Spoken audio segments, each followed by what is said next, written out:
there has been one area of the culture that has long since been neglected, and of course that's music, as very few people are going in at looking at that angle. Now, of course, woke songs have been becoming the norm for quite a while. You've got people like Halsey and that lot who are doing the perfect rage music for lesbians and blue-haired aficionados. But of course, there's always been a few changes being made in the music industry that has impacted culture-like topics. And of course, the number one band to represent this is Linkin Park.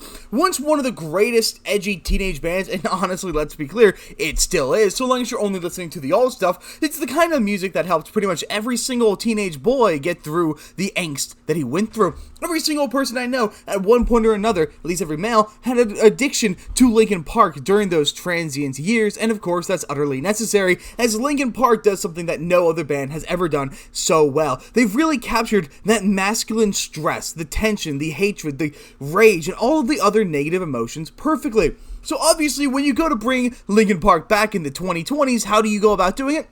You cast the most perfect person, you get a woman. And that's exactly what they did. And of course, it's going about just as well as you thought it would. Whereas, should I say, it's not going well at all. Now, I'm a huge Linkin Park fan, or at least I was, now that it's cringe to be one at my age. But I listen to all of their music just about. I have 30, not all of it obviously, but I've got about 30 songs in my playlist, and there are more songs that I like aside from that. And I even listen to some of the more niche songs, like Castle of Glass, Lost in the Echoes, Hands Held High. I don't know anyone who knows the song Hands Held High. Unfortunately, that one was done exclusively by Mike Shinoda. Bleed It Out, Iridescent, Burning in the Skies, One Step Closer, What I've Done, Leave It All the Rest. I listen to a large number of Linkin Park songs because it's something truly phenomenal. There's a little bit of it for everyone, and there's a little bit of everything in it. Every single kind of stressor you could possibly imagine, they've done. And of course, now they're not really singing about anything. Their newest song that came out, I don't remember the name because it's not worth remembering. I just checked, it's called Up From the Bottom. It's not very good. I listened to the first half of it, and I'm like, yeah, I'm not going to listen to the rest of it, because why taint that memory?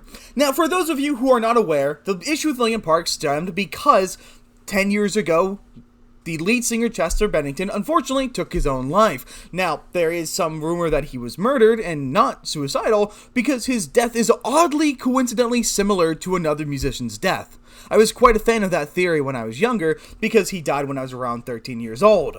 And that basically caused the entire band to go on pause, because they lost the voice, the soul, the heart, and the sound of Linkin Park. It was gone. There was no way to replace him, so they just stopped touring. And that basically lasted up until about last year, when they announced the new lead singer, a psychotic Scientologist, to replace Chester with a high-pitched voice. The only thing she matches is Chester's registry, because at least they're singing the same notes. Then, of course, Mike Shinoda, the actual owner of the band, despite him not being responsible for most of the sound and only really doing the rap segments, and I believe he wrote some of the songs as well, so I'll give him kudos there, because the lyricalness of Linkin Park has always been fantastic. Within a month after Chester's death, he had posted to the Linkin Park YouTube channel to promote some of his DJing gigs, which I found to be excruciatingly tasteless and excruciatingly frustrating, because it seemed a little bad taste. So I've had a personal grudge against Mike Shinoda since I was like 12.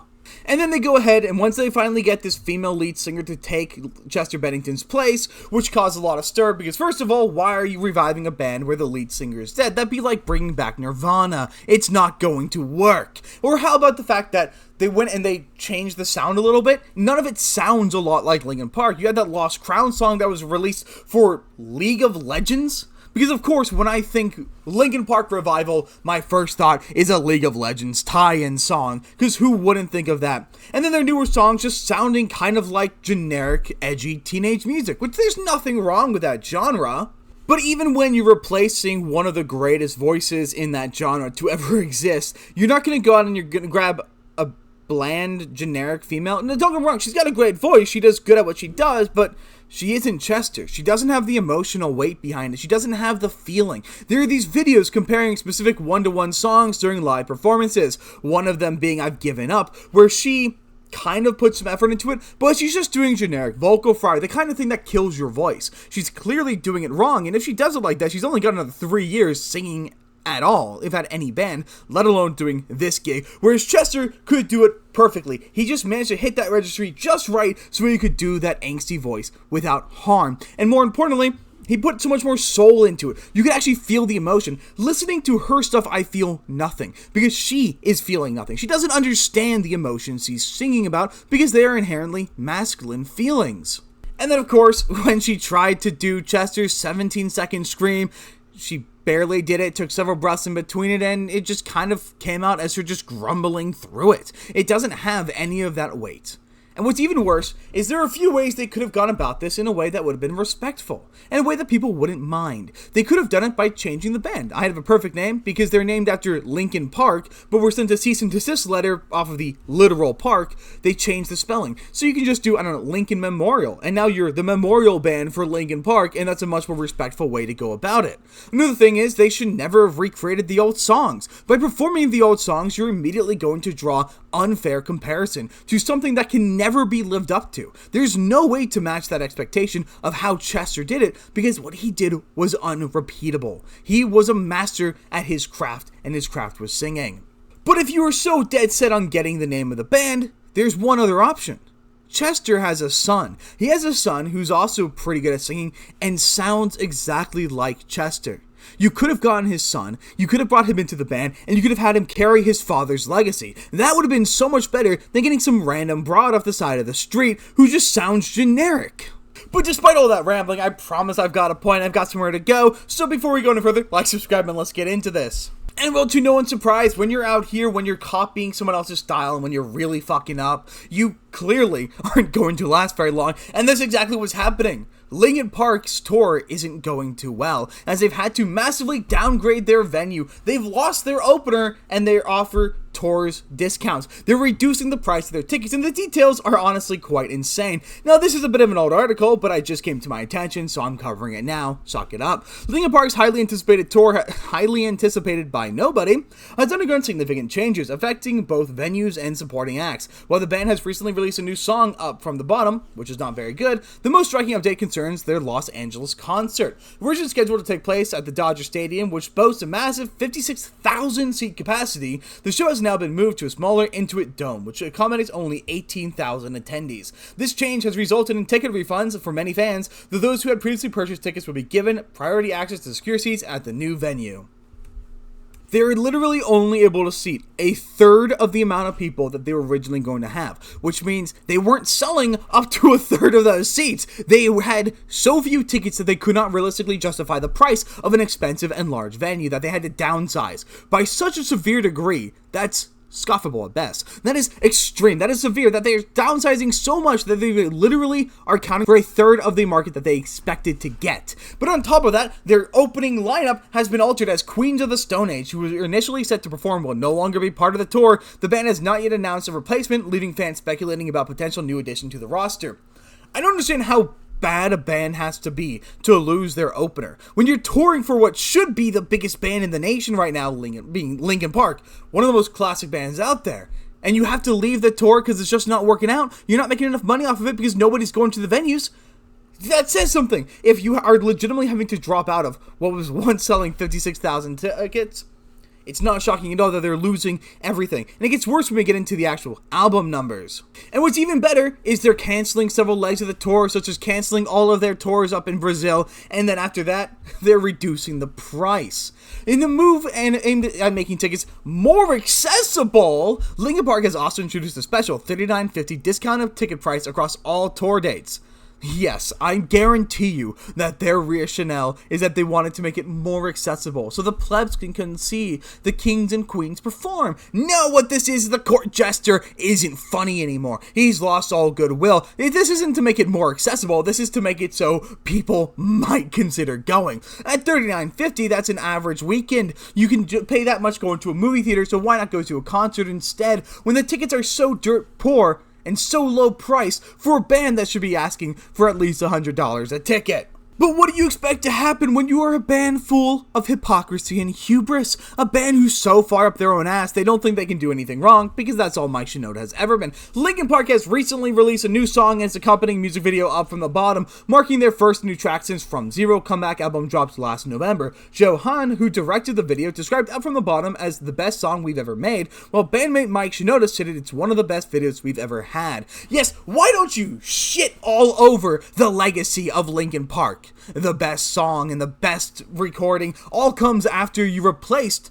the heart and soul of your band. Makes perfect sense to me. Now, I don't know if you've seen that music video. I can't play it because YouTube is a bitch with copyright, but I can surely show you some scenes from it. And let me tell you, as you can see as I scroll through here, these are really the only stills. Is this guy sitting here in a cage, this dude is sitting here with an apparatus hooked up to his face. There's absolutely nothing exciting going on. This is one of the most boring trailers I've ever seen, especially where Linkin Park is concerned, because Linkin Park is known for their truly phenomenal trailers. The thing I had playing behind me the entire time was the trailer from Breaking the Habit, which is completely animated while still capturing the vibe of a Linkin Park video, which shows the band singing and then a bunch of scenes to tell some kind of story.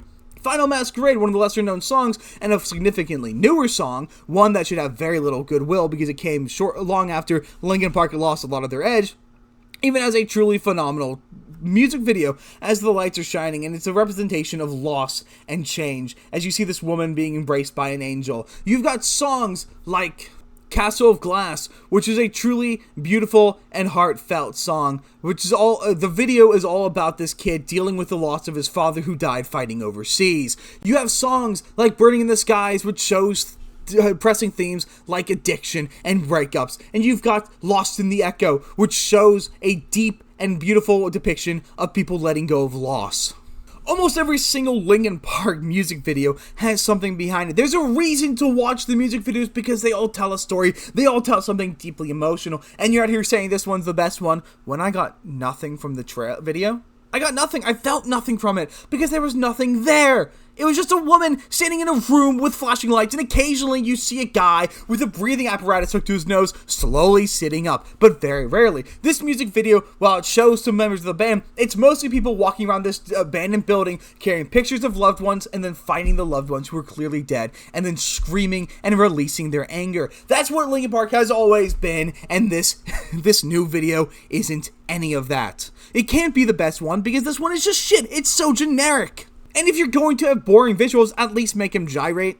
Please? You don't even do anything to make the video even remotely watchable. There is no reason to watch the video. Whereas these ones, each one of these videos tells a story that's encapsulated both in and separate of the song. But the fact that it's not very good leads to this excellent article from Forbes. It's only excellent because I agree with it, by the way. Linkin Park debut album soars as its comeback set fails. Written in June 6th. Last week, From Zero soared on charts around the world. The album, which marked a comeback for the hard rock outfit Linkin Park, surged thanks to the release of a deluxe edition that included several new tunes. Fans rushed to buy and stream the set, and that collective enthusiasm helped push the collection upward, but the honeymoon didn't last long, and From Zero begins to fall. So From Zero was released last week, apparently. I didn't even hear about this because I don't follow modern Linkin Park because it's a bastardization, where they released a few more songs that they performed recently, and it's a remaster of last year's album. So that soared to the top of streaming charts last week, and then immediately fell as soon as it was done in its run. But in stark contrast, Hybrid Theory, one of the best albums ever made, Linkin Park's first full-length, proves its undying popularity once again. Now, this song has always managed to stay pretty high on streaming charts, but this title appears on 3 charts in the United Kingdom this week, climbing on all of them as sales seem to be increasing meaningfully. This week, Hybrid Theory returns to the top 10 on the official rock and metal albums chart, pushing from number 13 to number 8. At the same time, it jumps from number 66 on both the official physical albums and official album sales tallies to numbers 59 and 61 respectively. That's not a small increase. Jumping that significant amount and jumping to the top 10 of official rock and metal albums being sold for that period is a pretty large milestone for an album that's older than I am. Hybrid Theory came out in 2000. I was born 2 years after that. A 24 to 25-year-old album is in the top 10 of all rock and metal albums charts. But that's not the only album to have any kind of movement. In fact, 4 different Linkin Park albums all moved to find space on the UK charts this frame, but it's the only title that appears on more than one ranking and also manages to raise. Meteora has pushed up more than 10 spaces on the official rock and metal albums charts, landing at number 27. However, unlike Hybrid Theory, that's the only list where the 2-decade-old effort can currently be found. And while Hybrid Theory and Meteora are both climbing and 2 other bands are still staying significantly high on those charts, From Zero occupies the most lists across the Atlantic among all Linkin Park's current wins, but it's failing on all of them. The 2024 release, powered by its 2025 expansion, dips most dramatically on the official albums chart, declining from number 23 to number 89.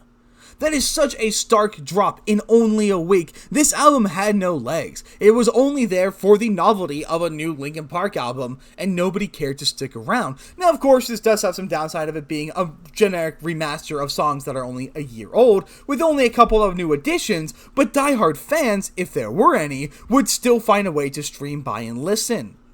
This is indicative of everything that's going on. And one thing that a lot of people tend to ignore with this is what's going on with Linkin Park is pretty reflective of the rest of pop culture, the rest of society. It is all representative of this HR culture, this postmodernism, this wokeness. Well, I don't know if they chose this Scientologist lady because she's a woman or if it was just because they thought she was what was best, but it's clear that they didn't really have the best intentions for the band at heart. If they did, they would have gone with somebody who actually sounds good, or they would have completely abandoned that Linkin Park sound. Because without Chester Bennington, that sound is meaningless.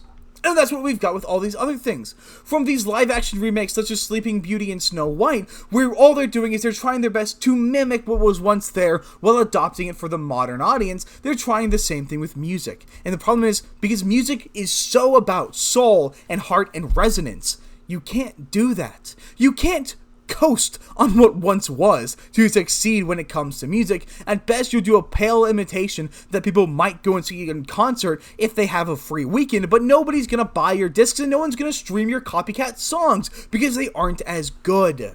Because they can't be as good, because it's just an imitation. There's no respect, no reverence for the source material, for what came before. Unlike when most people do covers, there's at least some people who love the song they're covering, or have something new to add, but they're doing none of that. They have nothing new to that, but they still try to add and change things, all because it's what's demanded of the modern age.